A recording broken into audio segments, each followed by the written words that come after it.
The desert stretched out like an ocean of gold and silence. Wind whistled low through the canyons, carrying with it the smell of dust, sweat, and sagebrush. Miles Randall rode slow, his body swaying with the rhythm of his horse's stride, eyes half hidden beneath the brim of his hat. He had been riding for days without speaking to a soul, and that suited him just fine.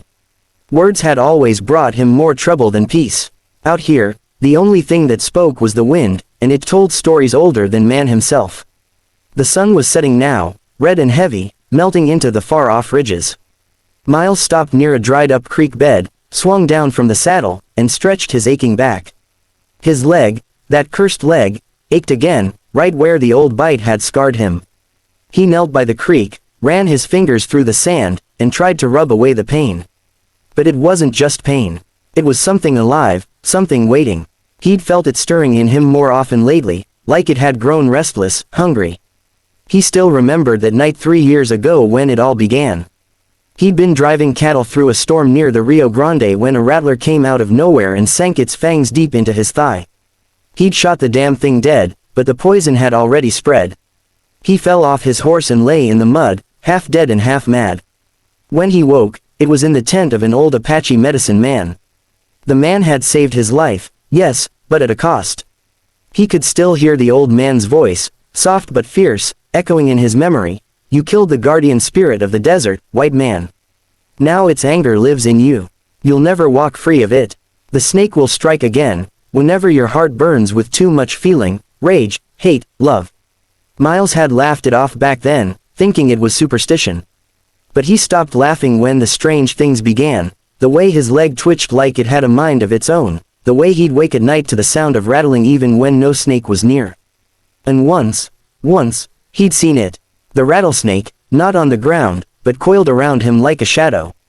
So he did the only thing he could. He ran from everything, people, towns, memories. He told himself it was safer that way. No one could get close enough to get hurt. He poured some water from his canteen and splashed it on his face, feeling the grit sting his skin.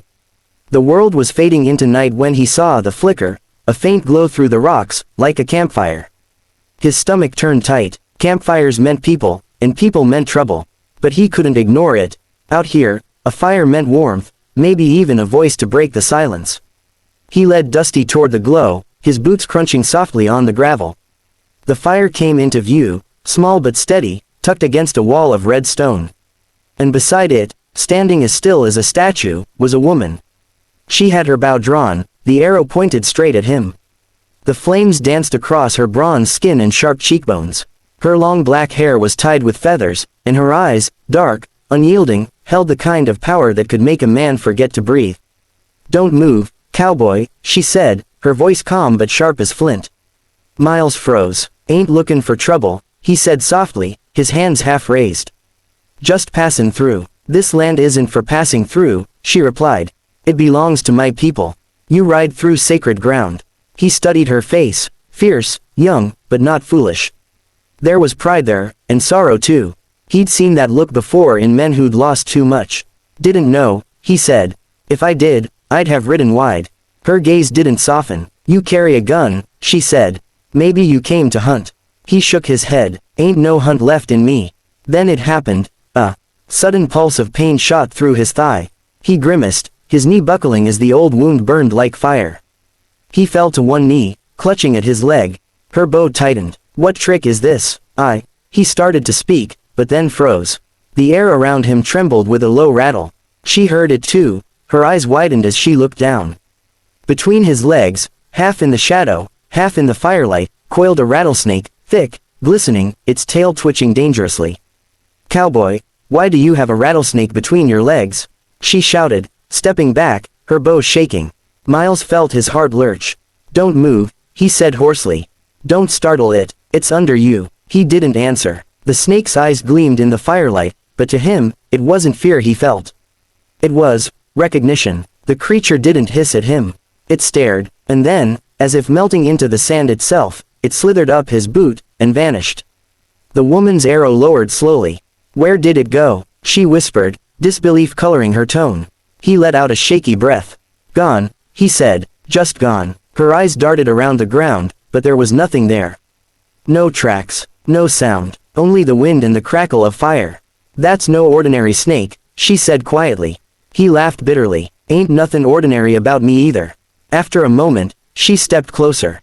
Her face was unreadable, her eyes still sharp. What curse do you carry, cowboy? Miles sank down beside the fire, his body heavy with exhaustion. The kind that keeps a man from sleeping easy, he said. Got bit years ago, thought I lived through it. But the poison didn't leave. It stayed. He told her the story, the storm, the bite, the medicine man, the curse. She listened in silence, her hands resting on her knees, her gaze never leaving him. When he finished, there was a long quiet between them. Only the desert wind spoke. Finally, she said softly, in my people's tales, the rattlesnake guards the spirit world. It punishes those who bury their hearts. Maybe your curse is not punishment.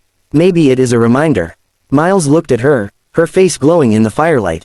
A reminder of what? That you cannot run from who you are, she said simply. You can bury your love, your anger, your pain, but they always rise. Like the snake, he let her words hang in the air. For the first time in a long while, something in him loosened. He didn't want to run anymore. What's your name? He asked. Naeli, she said. It means, I love you. Miles almost smiled. Fitting name for someone who points a bow at a stranger. Her lips curved slightly. And you, cowboy, Miles, he said, means, far from home. They sat together in silence for a while. The fire crackled low, throwing long shadows against the canyon wall. Above them, stars began to bloom like sparks across the sky. When the night grew colder, Naeli rose to her feet. You should go to the White Mountains, she said quietly. There's a healer there, one of the old ones. He can speak to spirits, maybe end your curse. Sounds like a long ride, Miles said. The longest roads are the ones that lead you back to yourself, she replied. He nodded slowly, pulling his hat down over his eyes. Guess I best start riding at dawn. She turned to leave, her figure framed by the silver light of the moon. Be careful, Miles Randall, she said. The snake in your heart is watching. And with that, she vanished into the night, leaving him alone with the dying fire, and a strange, new feeling crawling under his skin. For the first time in years, the cowboy wasn't afraid of the snake. He was afraid of losing the woman who had seen through the curse. The next 2 days were long and cruel. The desert offered no mercy, no shade, no sound, except the crunch of hooves and the whisper of wind through cactus. Miles rode on, one hand clutching the reins, the other pressing against the old wound that burned hotter with every mile. Naeli's words haunted him like the rattle of dry bones. The longest roads are the ones that lead you back to yourself. He didn't know what that meant exactly, but the thought of her voice, her calm eyes under the firelight, pushed him forward. He followed her directions across the canyon trails, through dry riverbeds and whispering mesas. The White Mountains loomed ahead like ghosts in the distance, blue against the sky, shimmering in the heat. Somewhere out there was the healer she spoke of, and maybe, just maybe, an end to the curse. But every night when he stopped to rest, the same sound followed him, the faint rattle beneath the silence. It was always there, just beyond the edge of hearing, like the desert itself was reminding him he wasn't alone.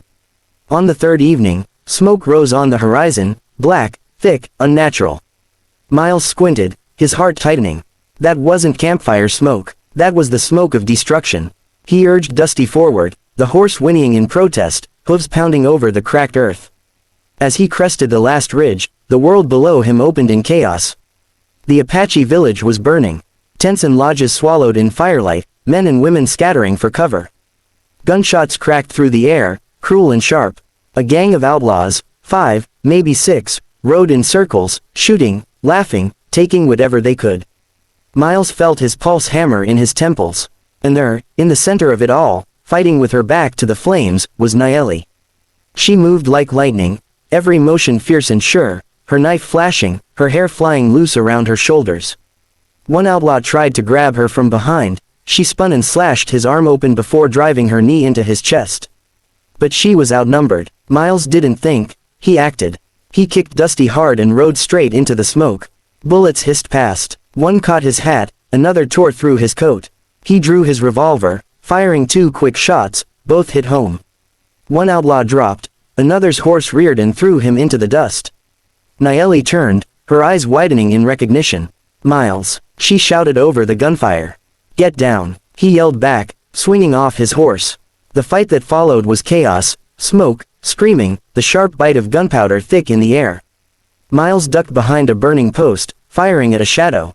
The shadow fired back. A bullet grazed his shoulder, hot and cruel. He winced but kept going. The old wound in his leg flared like fire. He stumbled, and for a split second, the world blurred.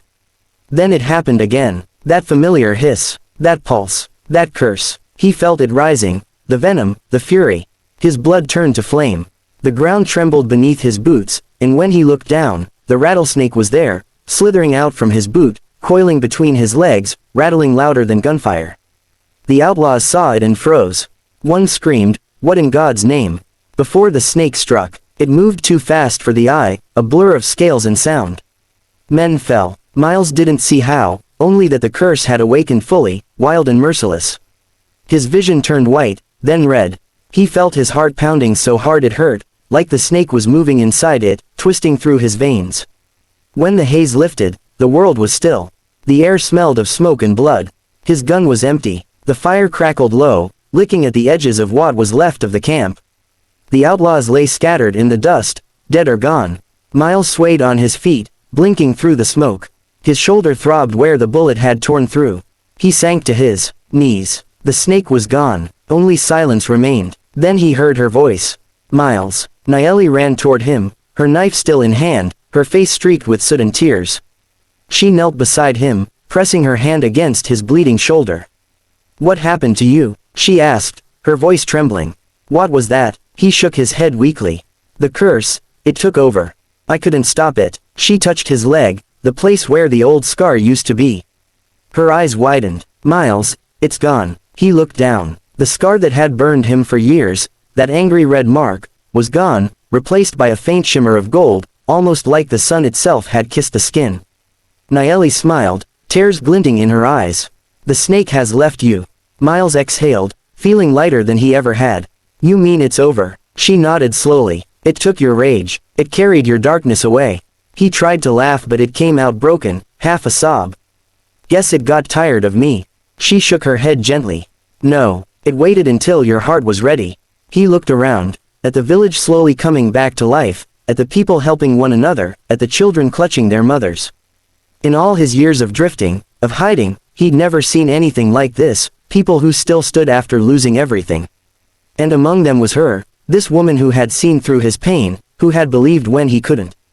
He reached out and took her hand, rough and warm. "I should have stayed," he whispered. "You're here now," she said softly.